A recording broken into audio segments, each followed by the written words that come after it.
കേരള വണ്ടി പോകുന്നു. അപ്പോൾ അതായിരുന്നു നമ്മുടെ ആ വീഡിയോൻ്റെ കൺസെപ്റ്റ്. അതായത് നമ്മളൊരു മലയാളി ആദ്യമായിട്ട് കർണാടകത്തിൽ വരുമ്പോൾ നമ്മളൊരു കേരള വണ്ടി കാണുമ്പോൾ ആ ഒരു എക്സൈറ്റ്മെന്റ് ഉണ്ടല്ലോ, അളി അതേ ഒരു കേരള വണ്ടി. So I don't like to be called as influencer. ഞാനൊരു ഇൻഫ്ലുവൻസർ ആണെന്ന് സ്ഥാപിച്ചെടുക്കാൻ എനിക്ക് ഇഷ്ടമല്ല. കാരണം I would like to be still called as a community page admin. ഇപ്പോൾ ബാംഗ്ലൂർ മലയാളീസ് എന്ന് പറയുന്നത് ഒരു കമ്മ്യൂണിറ്റി പേജാണ്. അതെ, ആവശ്യങ്ങൾ ഇപ്പോൾ എനിക്ക് എൻ്റെ ആവശ്യത്തിൽ എത്തണം, എനിക്ക് എൻ്റെ എൻഡ് ഓഫ് ദ ഡേ എനിക്ക് ആ വീഡിയോ ഔട്ട്പുട്ട് കൊടുക്കണം. അപ്പോൾ അതിന് വേണ്ടി ഞാൻ എന്ത് ചെയ്യും, പല മാർഗ്ഗങ്ങളും ഞാൻ തേടും. അതിപ്പോൾ ഒരു യൂട്യൂബ് വീഡിയോസ് കാണാം, അതേപോലെ ആൾക്കാരോട് ചോദിക്കാം. അങ്ങനെ പഠിച്ചിട്ടാണ് സാഹചര്യം വരുമ്പോൾ ആൾക്കാർ അതിനുള്ള സൊല്യൂഷൻസ് കണ്ടുപിടിക്കും. ബാർട്ടർ കൊളാബറേഷൻസ് ആണ് ഇവിടെ ആദ്യം ചെയ്യാറ്. ബാർട്ടർ കൊളാബറേഷൻ എന്ന് പറയുമ്പോൾ നമുക്ക് പേയ്മെൻ്റ് ഒന്നും കിട്ടില്ല. ഡെഫിനറ്റ്ലി നമ്മളവിടെ പോയി പ്രൊഡക്റ്റ് റിവ്യൂ ചെയ്യുക. സോ ബേസിക്കലി അതിന് റിട്ടേൺ ആയിട്ട് അവർ നമുക്ക് പ്രൊഡക്റ്റോ ഫുഡോ കാര്യങ്ങളോ പ്രൊവൈഡ് ചെയ്യും. ഇപ്പം ഒരു റെസ്റ്റോറൻറ്റ് ആണെങ്കിൽ നമുക്ക് അവിടെ പോയി ഫ്രീ ആയിട്ട് ഫുഡ് കഴിക്കാം. സീക്രട്ട് അല്ല. സോ ബേസിക്കലി ഇപ്പം ഞാൻ ആൾക്കാരോട് ഇപ്പം നിങ്ങൾ വ്ളോഗ് ചെയ്യുകയാണെങ്കിൽ നിങ്ങൾ ഇൻസ്റ്റാഗ്രാം ഇത്ര ടൈം സ്പെൻഡ് ചെയ്യണം എന്ന് പറഞ്ഞാൽ എല്ലാവർക്കും ഇഷ്ടപ്പെടണമെന്നില്ല. ഇപ്പം എല്ലാവരും പറയുന്നത് നമ്മൾ മൊത്തം സോഷ്യൽ മീഡിയയിൽ ഇതായിട്ട് ഇരിക്കുന്ന ഒരു ജനതയാണ്, നമ്മൾ അതിൽ നിന്നൊക്കെ വിട്ടു നിൽക്കണം, അതാണ് പറയുന്നത്. ബട്ട് എൻ്റെ ഒരു ടേംസിൽ എന്ന് പറഞ്ഞാൽ എനിക്ക് ഇൻസ്റ്റാഗ്രാം കണ്ടാൽ മാത്രമേ എന്താണ് കറണ്ട് ട്രെൻഡിങ് ഉള്ളൂ, അല്ലെങ്കിൽ എന്താണ് ട്രെൻഡിങ് സോങ്, എന്താണ് ട്രെൻഡ് ആയിക്കൊണ്ടിരിക്കുന്നത്, അത് ഇൻസ്റ്റാഗ്രാം കാണാണ്ട് എനിക്ക് പറയാൻ പറ്റില്ല. നമുക്ക് എന്തെങ്കിലും ഇഷ്യൂസ് വരുവാണെങ്കിൽ, ഫോർ എക്സാമ്പിൾ ഇപ്പം അങ്ങനത്തെ ഒരുപാട് ഇഷ്യൂസ് നമുക്കിപ്പം ലീഗലി മൂവ് ചെയ്യാൻ വേണ്ടിയിട്ട് ഇപ്പോൾ എന്തെങ്കിലും രാത്രിയൊക്കെ ഇപ്പോൾ ഒരുപാട് പേര് പുറത്തിറങ്ങുന്നതാണ്. അപ്പോൾ എന്തെങ്കിലും ഈ ഗുണ്ടായിസോ അങ്ങനെ എന്തെങ്കിലും ഇതാക്കുവാണെങ്കിൽ അടുത്തുള്ള പോലീസ് സ്റ്റേഷനിൽ അവരെ അതിനുവേണ്ടി ഹെൽപ്പ് ചെയ്യുക. കാരണം എന്ന് വെച്ചാൽ ഒന്നീ പറഞ്ഞ പോലെ നമ്മളുടെ സമയവും അതേപോലെ തന്നെ നമുക്ക് മറ്റുള്ള പുതിയൊരാളോട് പോയി സംസാരിക്കാനുള്ള ഒരു അപകർഷതാ ബോധം, അങ്ങനെ കുറേ ആൾക്കാരെ നമ്മൾ എന്ത് ചെയ്തു, പരസ്പരം സംസാരിപ്പിച്ചു, കണക്ട് ചെയ്യിപ്പിച്ചു. സോ അങ്ങനെ ആ ഒരു ബോണ്ട് വന്നു. So that was something very beautiful. അതാണ് ശരിക്കും പറഞ്ഞാൽ ഇപ്പോൾ ഞാനൊരു നമുക്കൊരു സാറ്റിസ്ഫൈഡ് മൊമെന്റ് എന്നൊക്കെ പറയുന്നില്ലേ, അതൊരു സാറ്റിസ്ഫൈഡ് മൊമെന്റ് ആയിരുന്നു ഡെഫിനറ്റായിട്ടും. ലോകത്ത് എവിടെ പോയാലും അവിടെ ഒരു മലയാളി ഉണ്ടാവും. അവിടുത്തെ വിശേഷങ്ങൾ നമ്മളെ അറിയിക്കാൻ അവർക്കൊരു യൂട്യൂബ് ചാനലും ഉണ്ടാവും. നമ്മുടെ തൊട്ടടുത്ത സംസ്ഥാനമായ കർണാടകയിലെ ബാംഗ്ലൂരിൽ നമുക്കറിയാം നാട്ടിലേക്കാളും കൂടുതൽ യങ്സ്റ്റേഴ്സ് മലയാളി യുവാക്കളുള്ളത് ബാംഗ്ലൂരാണ്. ബാംഗ്ലൂർ മലയാളീസ് എന്നൊരു ഇൻസ്റ്റാഗ്രാം പേജ് സ്റ്റാർട്ട് ചെയ്ത് ഇപ്പോൾ എല്ലാ ബാംഗ്ലൂർ മലയാളീസിൻ്റെയും ഒരു പ്രിയപ്പെട്ട ചാനലായി മാറിയിരിക്കുകയാണ്. മലയാളികളുടെ പ്രിയപ്പെട്ട ഇൻസ്റ്റാഗ്രാം ചാനലായ ബാംഗ്ലൂർ മലയാളീസിൻ്റെ അമരൻ അല്ലെങ്കിൽ ആ ഒരു കപ്പിത്താനായ ഫൈറൂസ് അഹമ്മദാണ് ഇന്ന് നമ്മുടെ ഗസ്റ്റായിട്ട് എത്തിയിട്ടുള്ളത്. എങ്ങനെ സോഷ്യൽ മീഡിയ കറക്റ്റായിട്ട് ഉപയോഗിക്കാം, അതിൽ നിന്ന് എങ്ങനെ നമുക്ക് വരുമാനം ഉണ്ടാക്കാം എന്നിങ്ങനെ കുറേ കാര്യങ്ങൾ നമ്മൾ ഇന്ന് ഈ ഒരു ഇൻ്റർവ്യൂവിലൂടെ ഡിസ്കസ് ചെയ്യാൻ പോകുന്നുണ്ട്. എന്തായാലും welcome Fairooz Ahmed. Welcome. Okay, Bangalore മലയാളീസിൻ്റെ എല്ലാം ഒരു ഫേവറേറ്റ് ഇൻസ്റ്റാഗ്രാം പേജായിട്ട് മാറിയിരിക്കുകയാണ് ഇപ്പോൾ ബാംഗ്ലൂർ മലയാളീസ്. എന്തായാലും ഒരു ചാനൽ തുടങ്ങുന്നതിന് മുമ്പ് നമുക്കൊരു മോട്ടീവ് ഉണ്ടാവും, അല്ലെങ്കിൽ അതിന് പിന്നിലൊരു സ്റ്റോറി ഉണ്ടാവും. എങ്ങനെയാണ് ഈ ഒരു ചാനൽ തുടങ്ങുന്നതിൻ്റെ ആ ഒരു ബാക്ക്ഗ്രൗണ്ട്, ആ ഒരു പിന്നണി കഥ നമുക്കൊന്ന് പറഞ്ഞു തരാൻ പറ്റും? സോ ബേസിക്കലി ഈ ഒരു ചാനലിൻ്റെ ഒരു തുടക്കം, അല്ലെങ്കിൽ ഇൻസ്റ്റാഗ്രാം പേജിൻ്റെ ഒരു തുടക്കം എന്ന് പറയുന്നത്, സോ ബേസിക്കലി നമ്മുടെ ലൈഫിലൊക്കെ സംഭവിച്ച, അല്ലെങ്കിൽ എൻ്റെ ലൈഫിൽ സംഭവിച്ച ഒരുപാട് കാര്യങ്ങൾ, റിലേറ്റബിൾ ആയിട്ടുള്ള ഒരുപാട് കാര്യങ്ങൾ ഷെയർ ചെയ്യാൻ വേണ്ടിയിട്ട് ഞാൻ ആദ്യം ചുമ്മാ ഒരു കളിതമാശയൊക്കെ തുടങ്ങിയെന്ന് പറയാം. അങ്ങനെ തുടങ്ങിയതാണ്. അതായത് നമ്മൾ ആദ്യം ഒരു മീം പേജ് ആയിരുന്നു. നമ്മുടെ ബാംഗ്ലൂർ തന്നെ നമ്മുടെ മലയാളീസിനും അതുപോലെ എല്ലാ ബാംഗ്ലൂരിലെ ആൾക്കാർക്കും റിലേറ്റ് ചെയ്യാൻ പറ്റുന്ന ഒരുപാട് കാര്യങ്ങൾ, നമ്മളെ ഡെയിലി ജീവിതത്തിൽ സംഭവിക്കുന്ന ഒരുപാട് കാര്യങ്ങൾ റിലേറ്റ് ചെയ്യാൻ വേണ്ടിയിട്ട് അങ്ങനെ കുറച്ച് ട്രോളൊക്കെ ഇട്ട് തുടങ്ങിയൊരു പേജായിരുന്നു. ബട്ട് പിന്നെ ആൾക്കാർക്ക് അത് ഇഷ്ടപ്പെടാൻ തുടങ്ങി, ആൾക്കാരത് സ്വീകരിക്കാൻ തുടങ്ങി. അതിനുശേഷമാണ് പിന്നെ എനിക്ക് തോന്നിയത് ഇത് എന്തുകൊണ്ട് ഞാൻ പറഞ്ഞതുപോലെ കളിതമാശയ്ക്ക് തുടങ്ങിയൊരു കാര്യമാണ്. സോ അതിൽ എന്തുകൊണ്ട് എനിക്ക് കൂടുതൽ സമയം സ്പെൻഡ് ചെയ്തുകൂടാ, അല്ലെങ്കിൽ കുറച്ചും കൂടി ആൾക്കാരെ ഹെൽപ്പ് ചെയ്യുന്ന രീതിയിൽ കുറച്ചും കൂടി ഇൻഫർമേറ്റീവും കാര്യങ്ങളൊക്കെ ആയിട്ട് എന്തുകൊണ്ട് അങ്ങനെ ചെയ്തുകൂടാ എന്നുള്ള ആശയത്തിൽ നിന്നാണ് ബാംഗ്ലൂർ മലയാളീസ് എന്നുള്ള ഇൻസ്റ്റാഗ്രാം പേജ് ഉത്ഭവിച്ചതെന്ന് പറയാം. ഞാൻ കേട്ടായിരുന്നു ബിടെക് ആണ് പഠിച്ചത്. അപ്പോൾ എന്താണ് ഈ ഒരു ഫീൽഡിലേക്ക് വരാനുള്ള കാരണം എന്താണ്? സോ ഞാൻ പറഞ്ഞതുപോലെ തന്നെ ഇത് ശരിക്കും പറഞ്ഞാൽ എനിക്ക് എഞ്ചിനീയറിംഗ് ആയിരുന്നു. അത് കഴിഞ്ഞാലും നമുക്ക് ഈ പറയുന്ന പോലെ അഭിനയം, അല്ലെങ്കിൽ നമ്മളുടെ ഒരു കാര്യങ്ങൾ ആൾക്കാരിലേക്ക് എത്തിക്കുക എന്നുള്ളൊരു സംഭവം ഉണ്ടല്ലോ, അത് അഭിനയം തന്നെ വേണമെന്നില്ല, അതിലെനിക്ക് ഇൻട്രസ്റ്റ് ആയിരുന്നു. സോ ബേസിക്കലി അങ്ങനെ നമുക്ക് പറ്റാവുന്ന രീതിയിൽ കുറച്ചൊക്കെ വീഡിയോസും കാര്യങ്ങളൊക്കെ ചെയ്തു തുടങ്ങാൻ തുടങ്ങി. ഈ പറയുന്ന പോലെ നമ്മളൊരു ഫണ്ണി വീഡിയോസ്, അതായത് ബാംഗ്ലൂരിൽ ആദ്യമായിട്ട് ഒരു മലയാളി വരുമ്പോൾ എങ്ങനെയായിരിക്കും, അതുപോലെ നമ്മൾ ബാംഗ്ലൂരിൽ ഓരോരോ സിറ്റുവേഷൻസ്, മഴ വന്നാൽ, കാലാവസ്ഥ, അങ്ങനെ കുറച്ച് കാര്യങ്ങൾ എന്നെ തന്നെ ഞാനങ്ങനെ ചിത്രീകരിച്ച് ചെയ്യാൻ തുടങ്ങി. അങ്ങനെ ആൾക്കാർ ഡെഫിനറ്റായിട്ടും ആൾക്കാർ ഈ പറയുന്ന പോലെ തന്നെ സ്വീകരിച്ചു. അപ്പോൾ അതിൽ നിന്നാണ് ഒരു മോട്ടിവേഷൻ നമുക്ക് വന്നത്. സോ അങ്ങനെയാണ് എനിക്ക് അതിലേക്ക് പോകണമെന്ന് ഞാൻ ആഗ്രഹിച്ച് വന്നതല്ല. ഫോർച്യുനേറ്റ്ലി ഇറ്റ് ഹാപ്പൻഡ്. ഒരു വഴിത്തിരിവായി എന്ന് പറയാം. അങ്ങനെയാണ് ഞാൻ എത്തിപ്പെട്ടത്. വീട്ടിലെങ്ങനെയായിരുന്നു ബിടെക്കിന് ഇത്ര ഫീസ് എന്ന് പഠിപ്പിച്ചിട്ട് സോഷ്യൽ മീഡിയ പേജ് തുടങ്ങാൻ പോകുന്ന വീട്ടുകാരുടെ റിയാക്ഷൻ എങ്ങനെ? ആദ്യം വീട്ടുകാർ സപ്പോർട്ടൊന്നും ഉണ്ടായില്ല. കാരണം എന്ന് വെച്ചാൽ ഇത് നമ്മളൊരു റീച്ച് എത്തി നിൽക്കുന്നത് വരെ ഡെഫിനറ്റായിട്ടും ആരും നമ്മളെ സപ്പോർട്ട് ചെയ്യില്ല. അതിപ്പോൾ വീട്ടുകാരായാലും കൂട്ടുകാരായാലും നമ്മളിപ്പോൾ നമ്മളുടെ പാഷനായിരിക്കും, പക്ഷേ അത് അവരെ പറഞ്ഞ് മനസ്സിലാക്കുക എന്ന് പറയുന്നത് ഒരു തരം. കാരണം നമ്മളെ വിഷൻ ആയിരിക്കില്ല അവർക്ക് ഈ പറയുന്ന പോലെ നമ്മളൊരു ചുമ്മാ ഒരു പേജ് ഉണ്ട്, കുറച്ച് ഒരു 10,000-2000 ഫോളോവേഴ്സ് ഉണ്ട്, അതിനെക്കൊണ്ട് നമ്മൾ എത്ര ചെയ്തതിനാലും നമ്മുടെ ലൈഫിൽ ആ ഒരു സക്സസ് എത്തും എന്നാരും വിശ്വസിക്കില്ല. പക്ഷേ നമ്മൾ അതൊന്നും മൈൻഡാക്കാണ്ട് നമ്മളുടെ ആ ഒരു നമ്മൾ എന്ത് ചെയ്യുന്നോ അതിൽ നമ്മൾ പാഷനേറ്റും അതുപോലെ തന്നെ നമുക്ക് ഇഷ്ടമുണ്ടെങ്കിൽ നമ്മളത് ചെയ്തുകൊണ്ടിരിക്കുക. End of the day result വരുമ്പം ഡെഫിനറ്റ് ആയിട്ട് അതൊരു പോസിറ്റീവ് ആയിരിക്കും. അപ്പോൾ ഈ സോഷ്യൽ മീഡിയ തുടങ്ങി ഇപ്പം എത്ര വർഷമായിട്ടുണ്ടോ ഏകദേശം ഇത് ഇത് ആരംഭിച്ചിട്ട് ഏകദേശം ഒരു 3 വർഷമായി ബേസിക്കായിട്ട് പറഞ്ഞാൽ. അപ്പം ഇതിനൊരു ഉത്ഭവം എന്ന് പറഞ്ഞാൽ ഞാൻ പറഞ്ഞില്ലേ, നമുക്ക് ബാംഗ്ലൂർ റിലേറ്റഡുള്ള കുറച്ച് കാര്യങ്ങൾ, അതായത് ഫോട്ടോസും കാര്യങ്ങളൊക്കെ, അതായത് ബാംഗ്ലൂരിൻ്റെ ഈ ഒരു പ്രകൃതി അതെല്ലാവരും ഇഷ്ടപ്പെടുന്ന ഒരു പ്രകൃതിയാണ്. ഫോർ എക്സാമ്പിൾ ഇപ്പോൾ ക്ലൈമറ്റ്, അതേപോലെ തന്നെ ഇവിടുത്തെ സൺസെറ്റിന് തന്നെ വേറെ ഒരു പ്രത്യേകതയാണ്, ഇവിടുത്തെ ആകാശത്തിന് വേറെ പ്രത്യേകതയാണ്, ഇവിടുത്തെ പൂക്കൾ, പിങ്ക് ബ്ലോസം, അങ്ങനെ ഒരുപാട്. അപ്പോൾ അതൊക്കെ ഞാൻ എന്ത് ചെയ്ത്, ഞാനൊരു പേജിലൂടെ ആദ്യം അതൊക്കെയാണ് ഷെയർ ചെയ്തത്. ആൾക്കാർക്ക് അത് ഇഷ്ടപ്പെടാൻ തുടങ്ങി. അതിൽ കൂടെ തന്നെ ഈ മീംസും പിന്നെ റിലേറ്റബിൾ ആയിട്ടുള്ള കുറച്ച് കാര്യങ്ങൾ, ന്യൂസ് അപ്ഡേറ്റ്സ് അതൊക്കെ കൊടുത്ത് പിന്നെയാണ് അത് മെല്ലെ മെല്ലെ മെല്ലെ ആൾക്കാരിലേക്ക് വളർന്നു വന്നത്. സോ ഓൾമോസ്റ്റ് ഒരു 3 years ആയി. അപ്പോൾ ആദ്യത്തെ കണ്ടന്റ് എന്തായിരുന്നു? അതിന് എന്തെങ്കിലും ഇൻട്രസ്റ്റിംഗ് ആയിട്ടൊരു സ്റ്റോറി അതിൻ്റെ ബിഹൈൻഡ് ഉണ്ടോ? നമുക്ക് എന്തായാലും തുടങ്ങുമ്പോൾ ഭയങ്കര എക്സൈറ്റ്മെന്റും ആ ക്യൂരിയോസിറ്റി ഒക്കെ ഉണ്ടാവുമല്ലോ. ഞാൻ ആദ്യമായിട്ട് ഒരു ക്യാമറൻ്റെ ഫേസ് ചെയ്തിട്ട് ഞാൻ ചെയ്യുന്നത്, അല്ലെങ്കിൽ ആൾക്കാർ ഓഡിയൻസിന് എൻ്റെ ഫേസ് കാണിച്ചിട്ട് ചെയ്യുന്ന ഒരു വീഡിയോ എന്ന് പറയുന്നത് റാൻഡം മല്ലൂസ് ഇൻ ബാംഗ്ലൂർ എന്ന് പറഞ്ഞിട്ടാണ്. അപ്പോൾ അതിൻ്റെ ഒരു കോൺസെപ്റ്റ് എന്ന് പറയുന്നത് നമ്മൾ മലയാളികൾ ബാംഗ്ലൂരിൽ എങ്ങനെ ബിഹേവ് ചെയ്യും എന്നുള്ളതാണ്.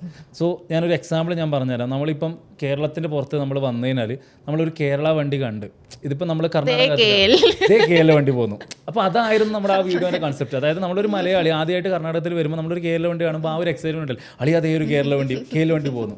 അത് അതേപോലെ തന്നെ നമ്മൾ കന്നഡ പഠിക്കുമ്പോൾ ഇല്ല നമ്മുടെ ബുദ്ധിമുട്ടുകളും കാര്യങ്ങളൊക്കെ, അതായത് അണ്ണ എഷ്ടു അഷ്ടേ, അതായത് അതെ അങ്ങനെയുള്ളത്. പിന്നെ അതേപോലെ തന്നെ നമ്മൾ മലയാളികൾ മാത്രമുള്ള ഏരിയയിലേക്ക് സ്പെസിഫൈ ചെയ്തിട്ട് പോവുക. ഇപ്പോൾ നമ്മൾ ഒരാളെ കാണുമ്പം അളിയ നാട്ടിലെവിടെയാണ്, അപ്പോൾ അങ്ങനത്തെ കുറച്ച് കണ്ടന്റ്സ് ഉണ്ടാവില്ല. അതാണ് ഞാൻ ആദ്യമായിട്ട് ചെയ്ത ഒരു ക്യാമറയ്ക്ക് മുമ്പിൽ ചെയ്തൊരു കണ്ടന്റ്. അപ്പോൾ അത് നല്ല റീച്ച് പോയായിരുന്നു. ഓൾമോസ്റ്റ് ഒരു 6 lakhs+ വ്യൂസ് അതിന് തന്നെ കിട്ടി. അപ്പോൾ അന്നേരം നമുക്ക് ഫോളോവേഴ്സ് കുറവാണ് ആ ടൈമിൽ. അതാണ് എനിക്ക് ശരിക്കും പറഞ്ഞാൽ മോട്ടിവേഷൻ തന്നത്. അതായത് ആൾക്കാർക്ക് റിലേറ്റ് ചെയ്യാൻ പറ്റുന്ന ഒരുപാട് ടോപ്പിക്സ് ചെയ്യുവാണെങ്കിൽ ഡെഫിനറ്റ്ലി ആൾക്കാർ സ്വീകരിക്കും, അത് അത്രയും വൈറലാവും. സോ അതിനുശേഷമാണ് എനിക്ക് ആ ഒരു ഇത് കിട്ടിയത്. ഫസ്റ്റ് ചെയ്തത് ഇത്തരത്തിലുള്ള കണ്ടന്റ് ആയിരുന്നു. അത് ഭയങ്കര റിലേറ്റ് ചെയ്യാം. സീരിയസ്ലി ഞാനും ഇവിടെ വന്നതിന് ശേഷം നമുക്ക് നൊസ്റ്റാൾജി ആയിരിക്കുമല്ലോ നാട്ടിൽ നിന്ന് ഇങ്ങോട്ട് വരുമ്പോൾ. പിന്നെ മലയാളിയാണോ? അപ്പോൾ അത് ഹിറ്റായതിനു ശേഷം ഞാൻ അതിൻ്റെ 2-3 സീരീസ് ഞാൻ ഇറക്കിയായിരുന്നു. അതിൻ്റെ Part 2, Part 3 അങ്ങനെ വന്നു. പിന്നെ ഇപ്പോഴും ഞാൻ ആ ടൈപ്പ് വീഡിയോസ് ചെയ്യാറുണ്ട്. കാരണം എന്ന് വെച്ചാൽ ഒന്ന് ജസ്റ്റ് കാരണം നമുക്ക് ഈ പറയുന്ന പോലെ തന്നെ നമുക്ക് പെട്ടെന്ന് വീഡിയോ എടുത്തു തരണമെങ്കിൽ ഒരു ക്യാമറമാൻ എൻ്റെ കൂടെയോ, എപ്പോഴും എൻ്റെ കൂടെ ഒരു ക്യാമറമാൻ. അപ്പോൾ ഞാൻ സെൽഫി ക്യാമറ തുറന്ന് ഞാൻ തന്നെ ചെയ്യുന്ന വീഡിയോ ആണ്. ക്യാമറ തുറന്ന് ഇപ്പോൾ മൈക്ക് ആണെങ്കിലും അന്നേരം മൈക്ക് സെറ്റപ്പും കാര്യങ്ങളൊന്നുമില്ല, ഒരു അടച്ചിട്ടൊരു റൂമിൽ ക്യാമറ ഇങ്ങനെയൊക്കെ പിടിച്ച് നമ്മൾ അഭിനയിച്ചു കൊടുക്കണം. അപ്പം ആരും ഇല്ലാണ്ട് അങ്ങനെ തുടങ്ങിയത്. ഇപ്പോൾ ഇങ്ങനെ തുടങ്ങാൻ പോകുന്ന തുടക്കം എല്ലാവരും ഇങ്ങനെ സാധാരണ ഫോണിൽ നിന്നായിരിക്കും തുടങ്ങുന്നത്. അതെ അതെ അതെ ഡെഫിനറ്റ്ലി. ആ ഒരു സ്ട്രഗിളിംഗ് ഫേസ് എങ്ങനെയായിരുന്നു? സ്ട്രഗിളിംഗ് ഫേസ് എന്ന് പറഞ്ഞാൽ നമ്മൾ പിന്നെ പഠിക്കും. നമ്മളെന്ന് വെച്ചാൽ നമുക്ക് മനസ്സിലാവും ഇതെങ്ങനെയാണ് ഇപ്പോൾ ഒറ്റയ്ക്ക് ഒരു വീഡിയോ എടുത്തിട്ട് എങ്ങനെ ചെയ്യാം. ഈ എഡിറ്റിംഗ് പോലും നമ്മൾ പഠിച്ചു പോകുന്നതാണ്. സാഹചര്യം എത്തുമ്പോഴാണ് നമ്മൾ എന്തും പഠിച്ചു പോകുന്നത്. ആവശ്യങ്ങൾ ഇപ്പോൾ എനിക്ക് എൻ്റെ ആവശ്യത്തിൽ എത്തണം, എനിക്ക് എൻ്റെ എൻഡ് ഓഫ് ദ ഡേ എനിക്ക് ആ വീഡിയോ ഔട്ട്പുട്ട് കൊടുക്കണം. അപ്പോൾ അതിന് വേണ്ടി ഞാൻ എന്ത് ചെയ്യും, പല മാർഗ്ഗങ്ങളും ഞാൻ തേടും.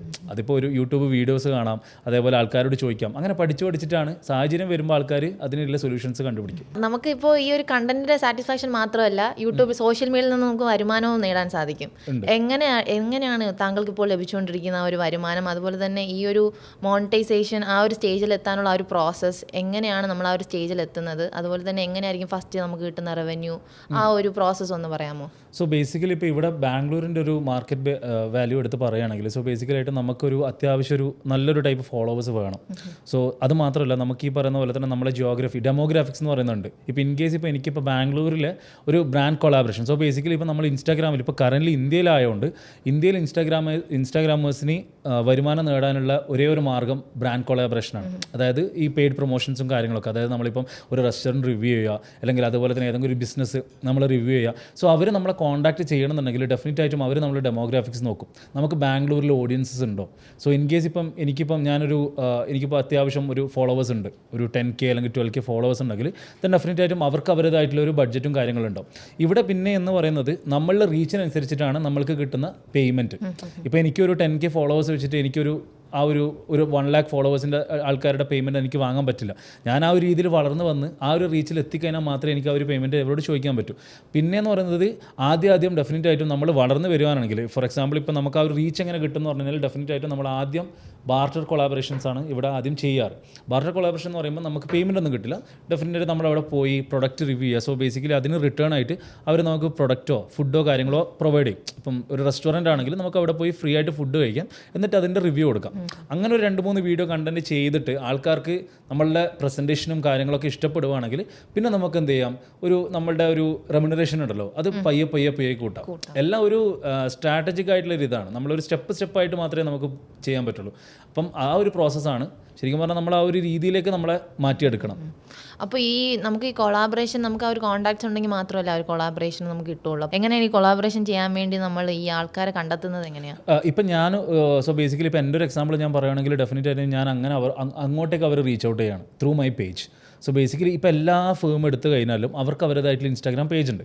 ഇപ്പം ഏത് ബ്രാൻഡ് എടുത്തു കഴിഞ്ഞാലും സോ അവരുടെ ഇൻസ്റ്റാഗ്രാം പേജ് എന്ന് പറയുന്നത് ജസ്റ്റ് ഒരു പേജ് മാത്രമല്ല, അവർക്ക് അതിൻ്റേതായിട്ടുള്ള ഇൻസ്റ്റാഗ്രാം ഹാൻഡ്ലേഴ്സും ഉണ്ട്. ഇപ്പം ഇൻസ്റ്റാഗ്രാം പേജ് മാനേജ് ചെയ്യുന്ന ഒരു ടീം ഉണ്ടാവും, മാർക്കറ്റിംഗ് ടീം ഉണ്ടാവും. അവരെ ഡയറക്റ്റായിട്ട് നമുക്ക് കോൺടാക്ട് ചെയ്യാൻ പറ്റുന്നത് ഈ പറയുന്ന പോലെ ഡയറക്റ്റ് നമുക്ക് DM ചെയ്യാം. ഇൻസ്റ്റാഗ്രാമിൽ മെസ്സേജ് അയച്ചിട്ട് hi I have a page, എനിക്ക് ഈ ഒരു പേജ് ഉണ്ട്, ഇതാണ് എൻ്റെ റീച്ചും കാര്യങ്ങളൊക്കെ, I would like to collaborate with you, ഇതാണ് എൻ്റെ ചാർജസ്. അങ്ങനെയാണ് നമുക്ക് അവരെ അങ്ങോട്ടേക്ക് അപ്രോച്ച് ചെയ്യാൻ പറ്റുന്നത്. ഇല്ലെങ്കിൽ മോസ്റ്റ് ഓഫ് ദ കേസസ് നമ്മളുടെ വീഡിയോ അത്യാവശ്യം റീച്ച് പോവുകയാണെങ്കിൽ അവർ കണ്ടിട്ട് അവർക്ക് നമ്മളുടെ പ്രസൻറ്റേഷനും കാര്യങ്ങളും ഇഷ്ടപ്പെട്ട അവർ നമ്മളെ കോൺടാക്ട് ചെയ്യും. ഐ ലൈക്ക് യുവർ വീഡിയോ, എനിക്ക് നിങ്ങളുമായിട്ട് കൊളാബ് ചെയ്താൽ കൊള്ളാമെന്നുണ്ട്, നിങ്ങളുടെ ചാർജസ് പറയാമോ. ഇത് രണ്ടുമാണ് മിയർ പോസിബിലിറ്റി. ഓക്കെ, ഈ ഒരു സോഷ്യൽ മീഡിയയുടെ കാര്യം നമ്മൾ പറയുകയാണെങ്കിൽ ഓരോ ടൈം പീരീഡിലും ആ സോഷ്യൽ മീഡിയയുടെ അൽഗോരിതം മാറിക്കൊണ്ടിരിക്കുക. അപ്പോൾ എങ്ങനെയാണ് നമ്മളുടെ ആ ഒരു സ്ട്രാറ്റജി, എങ്ങനെയാണ് സോഷ്യൽ മീഡിയ അൽഗോരിതം അനുസരിച്ച് എങ്ങനെയാണ് മാറ്റങ്ങൾ കൊണ്ടുവരേണ്ടത്? സോ ബേസിക്കലി അൽഗോരിതം എന്ന് പറയുന്നത് ഡെഫിനറ്റ് ആയിട്ട് അത് മാറിക്കൊണ്ടിരിക്കുന്നതാണ്. അപ്പോൾ നമ്മൾ അപ്ഡേറ്റഡ് ആയിരിക്കണം.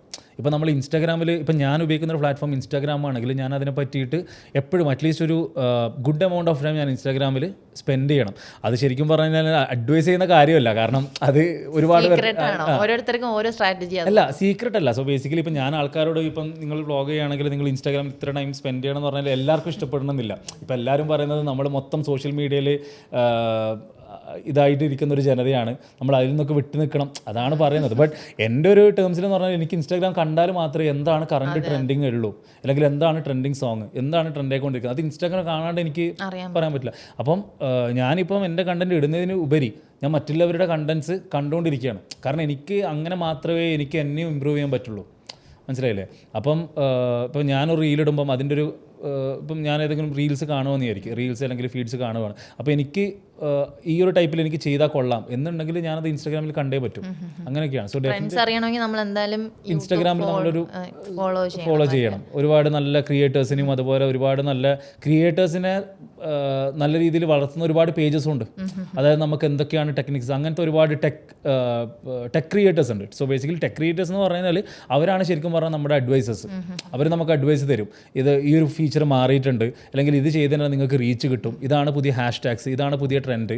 സോ അങ്ങനത്തെ ഒരുപാട് പേരെ നമ്മൾ തിരഞ്ഞിട്ട് നമ്മൾ എന്ത് ചെയ്യുക, അവരെ ഫോളോ ചെയ്യുക. സോ അങ്ങനെയാണ് നമുക്ക് പുതിയ പുതിയ അപ്ഡേറ്റ്സ് കിട്ടുന്നത്. ഈ ഹാഷ്ടാഗിൻ്റെ കാര്യം പറഞ്ഞു, അപ്പോൾ എങ്ങനെയാണ് ഒരു ബേസിക് ഒരാളിപ്പോൾ ഒരു പുതുതായിട്ട് ഒരു യൂട്യൂബ് ചാനൽ തുടങ്ങുന്ന ആൾക്കാർക്ക് എങ്ങനെയാണ് ആ ഹാഷ്ടാഗ് തിരഞ്ഞെടുക്കുന്നതിൻ്റെ ആ ഒരു സ്റ്റൈൽ? സോ ബേസിക്കലി ഇപ്പോൾ ഹാഷ്ടാഗ്സ് എന്ന് പറയുമ്പോൾ നമ്മളുടെ ഓഡിയൻസിന് നമ്മൾ എങ്ങനെ ലിമിറ്റ് ചെയ്യണം എന്നാണ്. സോ ബേസിക്കലി ഇപ്പോൾ എനിക്ക് ഉള്ളത് എൻ്റെ ബാംഗ്ലൂർ ഓഡിയൻസ് ആണ്. സോ ഞാൻ തിരഞ്ഞെടുക്കുന്ന ഹാഷ്ടാഗ്സ് പോലും ബാംഗ്ലൂർ റിലേറ്റഡ് അല്ലെങ്കിൽ മലയാളീസ് റിലേറ്റഡ് ആണ്. ഇപ്പം ഫോർ എക്സാമ്പിൾ ഇപ്പം ഞാൻ ഹാഷ്ടാഗ് ഇപ്പോൾ നമ്മൾ ഇന്ദിരാനഗർ എന്ന് എടുത്തു, അല്ലെങ്കിൽ ഹാഷ്ടാഗ് ഇന്ദിരാനഗർ എന്ന് പറയുമ്പോൾ എല്ലാ ഇന്ദിരാനഗർ അതിൽ വരാം. ഇന്ദിരാനഗർ എന്ന് പറയുന്ന ഒരു സിറ്റി ജസ്റ്റ് ബാംഗ്ലൂർ മാത്രമല്ല, ഒരുപാട് ഇന്ദിരാനഗർസ്. നേരെ മറിച്ച് മടിവാള എന്ന് പറയുമ്പോൾ അതവിടെ കൺഫൈൻഡ് ആയി, മടിവാള മാത്രമായി. അപ്പം എന്താണ് കറണ്ട് ട്രെൻഡ്, അല്ലെങ്കിൽ എന്താണ് നമ്മളുടെ ഉദ്ദേശിക്കുന്ന ഓഡിയൻസ്, ഏത് ഓഡിയൻസിലേക്കാണ് നമുക്ക് എത്തിച്ചേരേണ്ടത്, അതിനനുസരിച്ച് നമുക്ക് ഹാഷ്ടാഗ്സും ചൂസ് ചെയ്യാം. ഏകദേശം ഒരു ആഡ് പ്രൊമോഷൻ ചെയ്യുകയാണെങ്കിൽ എത്രയായിരിക്കും ഒരു പേയ്മെൻറ്റ്, അതിൽ നിന്ന് ലഭിക്കുന്ന വരുമാനം എത്രയായിരിക്കും? അതിപ്പോൾ എനിക്ക് എക്സാക്റ്റ് ആയിട്ട് എനിക്ക് പറയാൻ പറ്റില്ല. സോ ബേസിക്കലി ഇപ്പം എനിക്ക് ഇപ്പോൾ എന്ന് പറയുന്നത് ഞാൻ പിച്ച് ചെയ്യുന്നൊരു എമൗണ്ട് ഉണ്ട്, അതന്നെ എല്ലാവരും അഗ്രി ചെയ്യണമെന്നില്ല. സോ ബേസിക്കലി അവിടെ നെഗോഷിയേഷൻസ് ഉണ്ടാവും. അവർ പറയും ഇപ്പം ഞാനൊരു ഇപ്പോൾ ഒരു 100 രൂപ ഞാൻ പറഞ്ഞാൽ അവർ പറയും അവർക്ക് 70 രൂപയെ ചെയ്യാൻ പറ്റും. അപ്പം ഞാൻ എൻ്റെ ആ ഒരു ഇതനുസരിച്ചിട്ട് ഞാൻ നെഗോഷിയേറ്റ് ചെയ്തിട്ട് പിന്നെ അതുപോലെ തന്നെ അത് ഡിപ്പെൻസ് ആണ്. ഇവിടെ ബാംഗ്ലൂരൊക്കെ ആകുമ്പോൾ ബാംഗ്ലൂർ എന്ന് പറയുമ്പം വേറൊരു കാര്യം, ഇപ്പം നമ്മളുടെ പേജ് എന്ന് പറയുന്നത് ജസ്റ്റ് ഒരു ഇൻഫ്ലുവൻസിങ് പേജ് മാത്രമല്ല, ഇതൊരു കമ്മ്യൂണിറ്റി പേജാണ്. സോ നമ്മളുടെ ഇൻഫ്ലുവൻസ് കമ്മ്യൂണിറ്റി ഫസ്റ്റ് ഇത് പറയൂ, എന്നിട്ട് ഡിഫറൻസ് എന്താണ്? എല്ലാവർക്കും അത് ഈ ഫീൽഡിൽ നിൽക്കുന്ന അല്ലാതെ തുടങ്ങാൻ ആഗ്രഹിക്കുന്ന ബിഗിനേഴ്സിന് ഈ വേർഡ്സ് ഒന്നും അറിയില്ലായിരിക്കും. അപ്പോൾ ഒന്നും പറഞ്ഞത് അതാണ് ഞാൻ പറഞ്ഞത്. സോ ബേസിക്കലി ഇപ്പം ഞാൻ I don't like to be called as influencer. ഞാനൊരു ഇൻഫ്ലുവൻസർ ആണെന്ന് സ്ഥാപിച്ചെടുക്കാൻ എനിക്ക് ഇഷ്ടമല്ല. കാരണം I would like to to be still called as a community page admin. ഇപ്പോൾ ബാംഗ്ലൂർ മലയാളീസ് എന്ന് പറയുന്നത് ഒരു കമ്മ്യൂണിറ്റി പേജാണ്.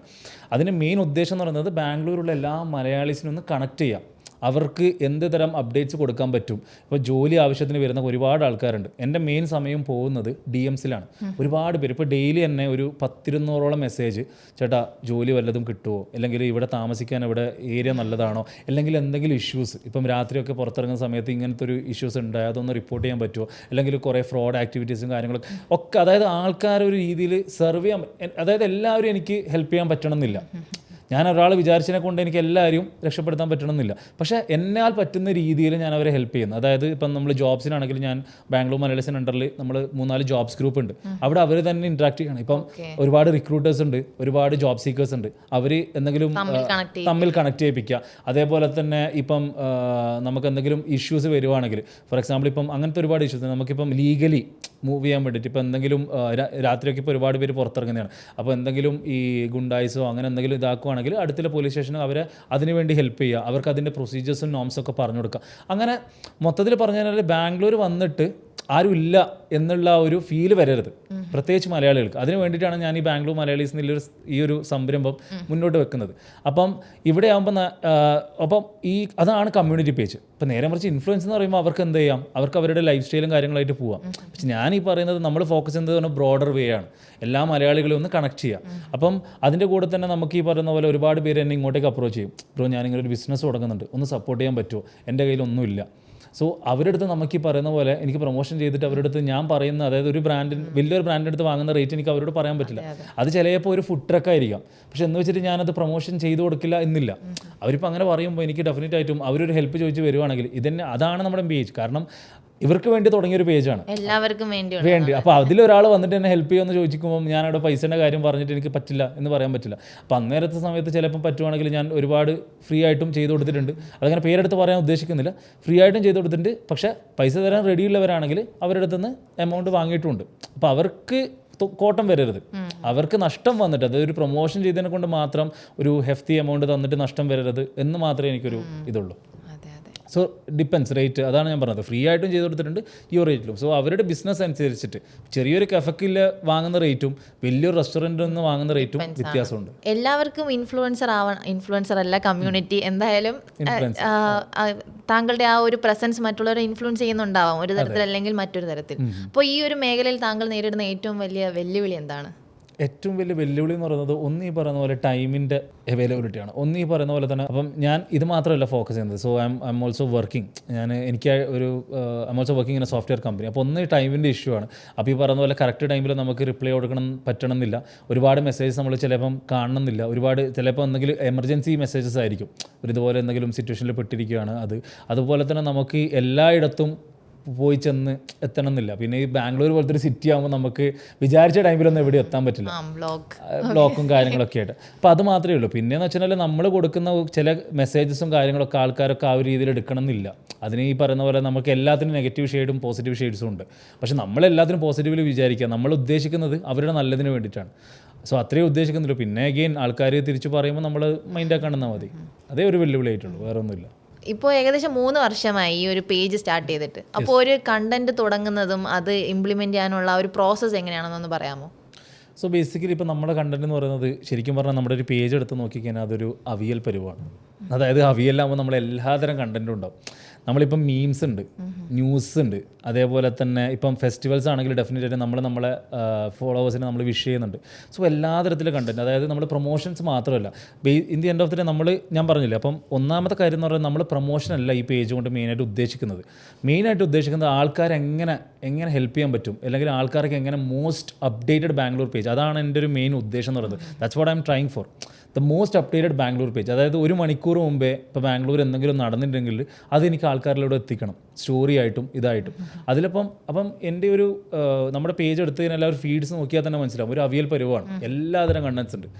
എൻ്റർടൈൻമെൻ്റ് ആയിട്ടുള്ള കണ്ടൻറ് ഉണ്ട്, പിന്നെ ഇൻഫോർമേറ്റീവ് ആയിട്ടുള്ള കണ്ടൻറ് ഉണ്ട്, അതുപോലെ തന്നെ എന്തെങ്കിലും സോഷ്യൽ റിലവൻ്റ് ആയിട്ടുള്ള ഇഷ്യൂസ് ഉണ്ട്, കാര്യങ്ങളൊക്കെ. പിന്നെ മെയിനായിട്ട് ഞാൻ ഫോക്കസ് ചെയ്യുന്നത് വെച്ചാൽ നമ്മുടെ ഈ മലയാളികൾക്ക് എങ്ങനെയും കണക്ട് ചെയ്യാൻ പറ്റുന്നൊരു പ്ലാറ്റ്ഫോം, അതാണ് മെയിനായിട്ട് ബാംഗ്ലൂർ മലയാളീസ്. അപ്പോൾ അതിൻ്റെ ഒരു ഉപരിയായിട്ട് തന്നെ ഞാൻ നമ്മൾ പറ്റാവുന്ന രീതിയിൽ മന്ത്ലി വൺസ് ഒരു ഈവൻറ്റ്സ്, അതായത് ഈവൻ്റ് എന്ന് പറയുമ്പോൾ വലിയൊരു ഈവൻ്റ് എന്നല്ല, ഗ്രാൻഡ് ഈവൻ്റ് എന്നല്ല, ഒരു 100-150 പേർക്ക് ഒരുമിച്ച് ഒന്നിച്ചിരിക്കാനുള്ള ഒരു സെറ്റപ്പ്. അതിനാണ് ഓൺലൈനാണോ അതോ ഓഫ്ലൈൻ.